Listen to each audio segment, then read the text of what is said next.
Good morning students.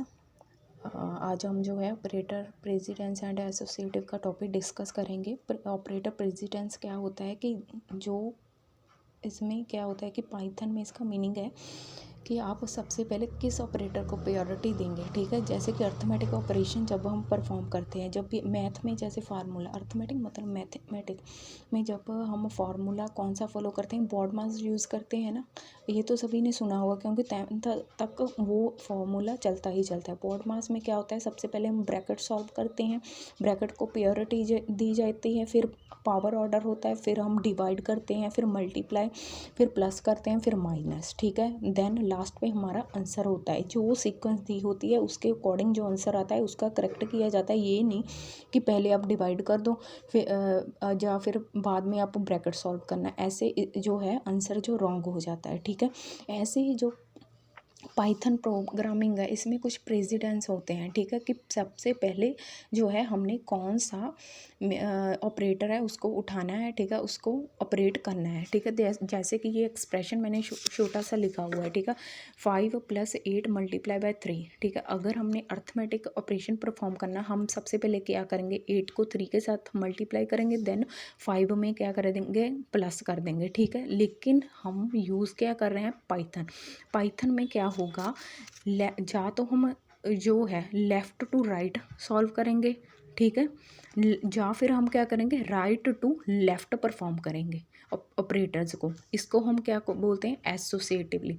ठीक है, देखिए अब जो कुछ मैंने यहाँ पे लिखे हुए हैं, ये देखिए, ये आपको इसका पता ही होना चाहिए कि ये कौन कौन से ऑपरेटर्स हैं, उनके नाम क्या है, ताकि आपकी जो प्रोग्रामिंग है ना, जो बेसिक है वो अच्छे से हो जाए, तो प्रोग्रामिंग में आपको बहुत आसानी हो जाएगी। ठीक है, देखिए सबसे पहले जैसे मैंने लिखा है प्रेथेंसिस लिखा है, लास्ट में सेकंड में क्या है, आपने एक्सपोनेंट सॉल्व करना है। फिर देखिए ये प्लस नहीं है, ये यूनरी प्लस है। ठीक है, यूनरी कौन सा ऑपरेटर था, यहाँ पे जो 2 ऑपरेंड पे परफॉर्म होता है। ठीक है, सॉरी, जो जिसमें बाइनरी 2 पे यूज़ होता है, ये यूनरी है वो 3 पे यूज़ होता है, ऑपरेंड पे यूज़ होता है। ठीक है, जैसे कि ये मैंने लिखा unary plus, unary minus and then bitwise not. ठीक है, नेक्स्ट लिखा हुआ है, ये देखो मल्टीप्लाई कैसा है। ठीक है, ये मल्टीप्लाई का साइन है, then divide, then float division and then modular. Next है एडिशन, देन सब्ट्रैक्शन करना है आपने, फिर क्या करना है, बिट वाइज लेफ़्ट शिफ्ट है ये मैंने दिया हुआ। ठीक है, then bitwise right shift दिया हुआ है, एंड बिट वाइज एंड लिखा हुआ है, and then bitwise XOR लिखा हुआ है। नेक्स्ट देखिए, कुछ मैंने रिलेशनल ऑपरेटर्स लिखे हुए हैं, मैंने करवाए थे ना आपको पहले, ये सभी आप जानते होंगे। असाइनमेंट ऑपरेटर्स है मैंने कुछ लिखे हुए। नेक्स्ट है इज़ नॉट आइडेंटिकल ऑपरेटर है, then in not in membership operator है, नॉट लॉजिकल नॉट है, और लॉजिकल और है, और लॉजिकल एंड यूज़ किया गया है। ठीक है, आपने एज इट इज़ यूज़ करने आपको याद होने चाहिए, क्योंकि जब प्रोग्रामिंग करेंगे फिर आपको प्रोग्रामिंग नहीं पता चलेगी, आप बोलोगे ये कौन सा साइन है। ठीक है, ऑपरेटर की जो ऑपरेटर है आपको उसकी नॉलेज होनी ही चाहिए। नेक्स्ट है, देखिए मैं थोड़ा सा आपको परफॉर्म करके बताती हूँ। जैसे कि ये वैल्यू है, वैल्यू जो है एक वेरिएबल मैंने डिक्लेयर किया। ये देखो सबसे पहले ब्रैकेट स्टार्ट हो रही है, 1 + 1 है। ठीक है, ब्रैकेट क्लोज, देन क्या मैंने मल्टीप्लाई का साइन दिया, फिर 2 लिखा। ठीक है, एक्सपोनेंट लिखा, 4 लिखा, उसके बाद फ्लोट डिवीज़न लिखा, फिर 3 है, फिर प्लस है, फिर 4 है, फिर माइनस एंड देन 1। अब हमने ये जो फंक्शन है कैसे परफॉर्म होता है ये मैं बता रही हूँ, लेकिन जब आप पाइथन में ये प्रोग्रामिंग लिखोगे ना, आप रन करोगे प्रोग्राम, तो सिर्फ वो आप हमें 30 डिस्प्ले करेगा। ठीक है, ये आप पूरी जो लिखी है 1 + 1, ये पूरी जो एक्सप्रेशन लिखा हुआ है ना, इसकी जो वैल्यू है वो 13 प्रिंट करके देगा। ठीक है, किस वेरिएबल में स्टोर होगी वो वैल्यू नाम वेरिएबल में स्टोर होगी। देखिए ये सॉल्व कैसे होता है, 1 + 1, पहले मैंने ब्रेस सॉल्व की, 2 आ गया। ठीक है, देन एज इट इज़ मैंने ऐसे ही लिख लिया नेक्स्ट एक्सप्रेशन। ठीक है, देन देखो मैंने क्या लिखा, 2 एज इट इज़ लिखा, फिर मैंने मल्टीप्लाई लिखा, फिर उसके बाद क्या हुआ, एक्सपोनेंट सॉल्व करना था, एक्सपोनेंट सॉल्व किया, मीन्स मैंने क्या किया, 4 .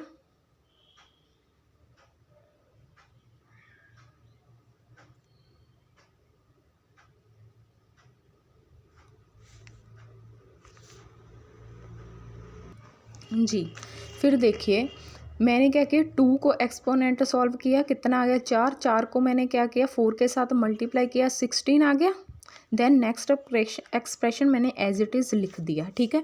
फिर देखिए फिर क्या करना, हमने मल्टीप्लाई की, मैंने 16 को 2 से मल्टीप्लाई किया, आ गया 32, ठीक है। उसके बाद मैंने फ्लोर डिवीज़न लिखा, फिर एज इट इज़ एक्सप्रेशन ऐसे ही आ गया।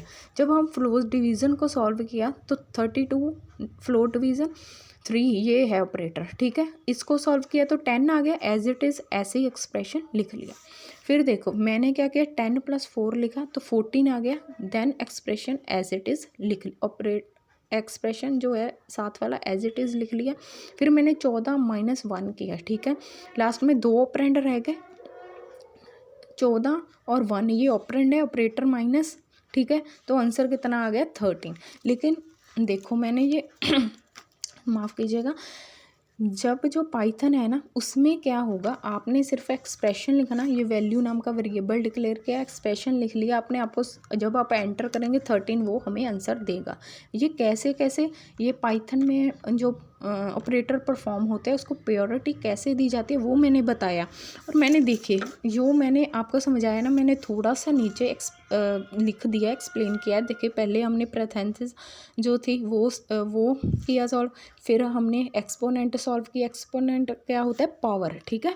फिर मैंने मल्टीप्लिकेशन की है, फिर डिवीज़न होगा, फिर मॉडुलस, देन लास्ट पे क्या होगा, फ्लोर डिवीज़न होगा, फिर additional and subtraction, then assignment. Assignment का मतलब क्या होगा कि वैल्यू जो लास्ट पे रिजल्ट है 13 हमारे पास आया, वो वैल्यू जो है, वैल्यू नाम का वेरिएबल है, उसमें रिज़ल्ट जो है असाइन होगा, ठीक है। स्टूडेंट इसको अच्छे से आप पढ़ लीजिएगा, ठीक है। तो मेरी रिक्वेस्ट है आपसे कि आप अच्छे से पढ़िए जी।